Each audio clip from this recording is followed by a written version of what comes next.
perkenalkan nama saya Askia Nuramalia, NPM 25403037, kelas MIK L4125.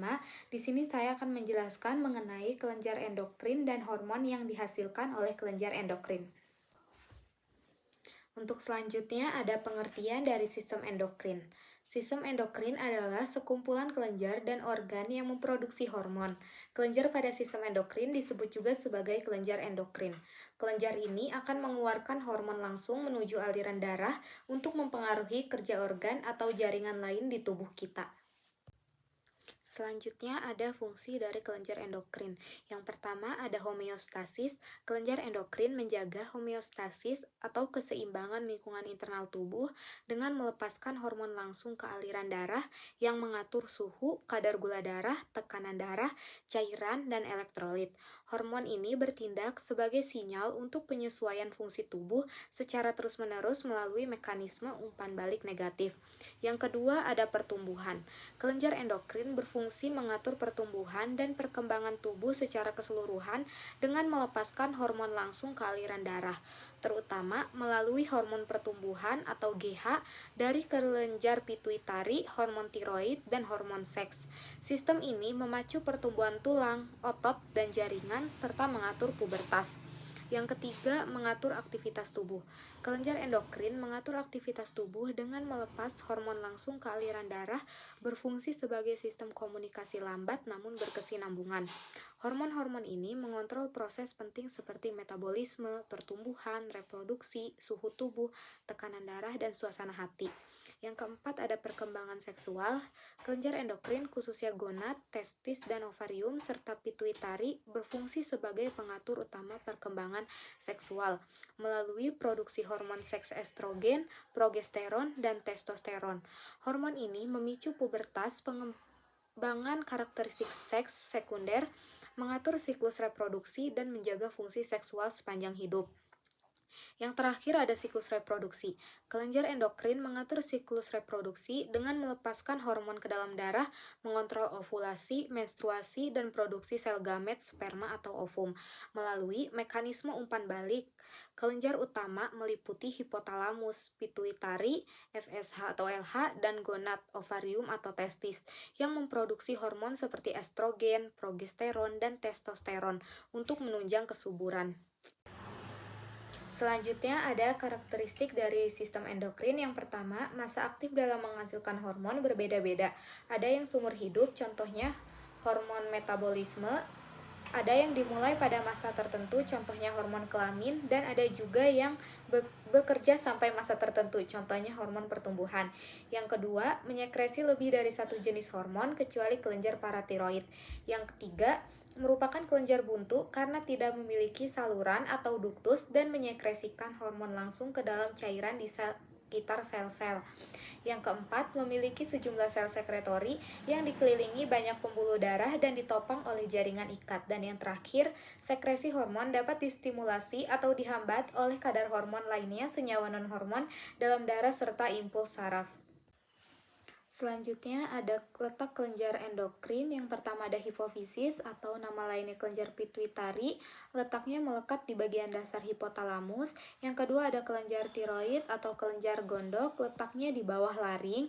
Yang ketiga ada kelenjar paratiroid atau kelenjar anak gondok berada di belakang tiroid. Yang keempat ada kelenjar adrenal atau kelenjar suprarenalis. Letaknya di kutub atas ginjal. Yang kelima ada kelenjar pankreas atau pulau-pulau Langerhans, letaknya di bawah lambung. Yang selanjutnya ada kelenjar gonad atau kelenjar reproduksi, letaknya untuk wanita berada di bawah perut dan untuk pria di buah jakar dalam skrotum. Dan yang terakhir ada kelenjar timus atau kelenjar kacangan, letaknya di bagian posterior toraks di atas jantung. Selanjutnya ada macam-macam kelenjar endokrin. Selanjutnya ada kelenjar hipofisis atau pituitari. Kelenjar hipofisis merupakan kelenjar endokrin yang terbesar. Kelenjar ini disebut master of gland karena mempengaruhi aktivitas kelenjar yang lain. Hipofisis terbagi atas 3 lobus. Masing-masing lobus mengeluarkan beberapa hormon yang berbeda. Yang pertama ada lobus anterior, terdiri atas thyroid stimulating hormone atau TSH, berfungsi merangsang kelenjar tiroid untuk memproduksi tiroksin. Yang kedua ada adrenocorticotropic hormone atau ACTH, berfungsi merangsang korteks adrenal untuk memproduksi kortikosteroid. Yang ketiga ada follicle stimulating hormone, berfungsi mendorong pembentukan dan pematangan gamet. Yang keempat ada luteinizing hormone atau LH, mendorong sekresi hormon reproduksi di ovarium dan testis. Yang selanjutnya ada prolaktin, berfungsi menstimulasi sekresi air susu oleh kelenjar susu. Growth hormone atau GH, merangsang pertumbuhan tulang. Selanjutnya ada melanocyte stimulating hormone atau MSH, berfungsi mengatur penyuburan pigmen pada sel-sel melanofor kulit sehingga mempengaruhi perubahan warna kulit. Yang kedua ada lobus posterior, terdiri atas dua hormon. Yang pertama oksitosin, berfungsi membantu merangsang kontraksi otot pada uterus. Dan yang terakhir ada vasopressin atau antidiuretik hormon atau ADH, berfungsi untuk menjaga kadar air dalam tubuh. Yang kedua ada kelenjar tiroid. Kelenjar tiroid menghasilkan 3 hormon yaitu tiroksin, tridotironin, dan kalsitonin. Hormon tiroksin dan tridotironin berfungsi untuk proses metabolisme, pertumbuhan fisik, perkembangan mental, kematangan seks, dan distribusi air dan garam dalam tubuh. Yang kedua ada hormon kalsitonin untuk menjaga keseimbangan kalsium dalam darah. Yang ketiga ada kelenjar paratiroid. Kelenjar paratiroid hanya menyekresi satu hormon saja yaitu parathormon. Parathormon berfungsi mengendalikan kadar kalsium dalam darah. Kelainan pada kelenjar paratiroid salah satunya yaitu hipersekresi parathormon. Hipersekresi parathormon memicu pelepasan kalsium dari tulang ke darah, sehingga kadar kalsium darah menjadi tinggi namun tulang menjadi rapuh. Yang keempat ada kelenjar adrenal. Kelenjar adrenal terdiri atas dua bagian, yaitu bagian kulit atau korteks dan bagian dalam atau medula. Hormon-hormon yang dihasilkan kelenjar adrenal pada bagian korteks terdiri dari hormon korteks mineral, berfungsi untuk menyerap natrium darah, mengatur reabsorpsi air pada ginjal. Yang kedua ada hormon glukokortikoid, berfungsi mengubah protein menjadi glikogen dalam hati dan mengubah glikogen menjadi glukosa. Yang ketiga ada hormon androgen, berfungsi membentuk sistem kelamin sekunder pria. Yang kedua ada bagian kelenjar adrenal pada medula. Hormonnya terdiri dari hormon adrenalin atau epinefrin, berfungsi mengubah glikogen dalam otot menjadi glukosa dalam darah dan meningkatkan kerja saraf simpatik, salah satu saraf yang mempengaruhi kerja jantung. Dan yang terakhir ada hormon noradrenalin atau norepinefrin, berfungsi bekerja sama dengan hormon kortisol dan adrenalin dalam mengatur reaksi tubuh terhadap kondisi stres. Yang kelima ada kelenjar pankreas. Pada organ pankreas tersebar kelompok kecil sel-sel yang kaya akan pembuluh darah. Kelompok kecil sel-sel inilah yang disebut sebagai kelenjar pankreas atau pulau-pulau Langerhans. Kelenjar pankreas menghasilkan dua hormon yaitu insulin dan glukogen. Hormon-hormon yang dihasilkan kelenjar pankreas, yang pertama ada hormon insulin, berfungsi untuk mengubah gula darah atau glukosa menjadi gula otot atau glikogen di hati, sehingga kadar gula darah menurun. Yang kedua ada hormon glukogen, berfungsi mengubah glikogen menjadi glukosa, sehingga kadar gula darah meningkat.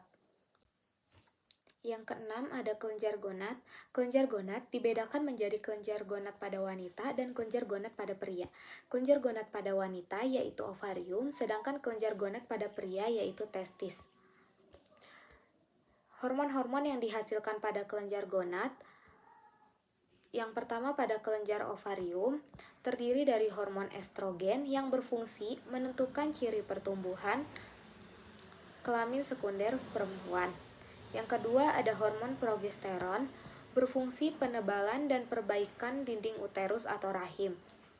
Selanjutnya ada kelenjar testis pada pria, terdiri dari hormon testosteron, berfungsi menentukan ciri pertumbuhan kelamin sekunder laki-laki dan memicu pembentukan sperma. Yang terakhir ada kelenjar timus. Kelenjar timus terdiri atas dua lobus berwarna kemerah-merahan. Pada bayi yang baru lahir, bentuk kelenjar timus sangat kecil, beratnya hanya sekitar 10 gram. Kemudian ukurannya akan bertambah besar pada masa remaja atau pubertas, menjadi sekitar 30-40 gram. Namun, setelah dewasa, kelenjar timus akan berangsur-angsur menyusut. Hormon-hormon yang dihasilkan pada kelenjar timus, yang pertama ada hormon timopoietin atau timulin. Fungsinya, kedua hormon ini berperan dalam proses perubahan sel T menjadi sel-sel spesifik. Yang kedua ada hormon timosin, berfungsi menguatkan respon imun dengan menstimulasi pembentukan sel T. Sekian dari saya mengenai penjelasan kelenjar endokrin dan hormon-hormon yang dihasilkan. Mohon maaf apabila ada kesalahan. Wassalamualaikum warahmatullahi wabarakatuh.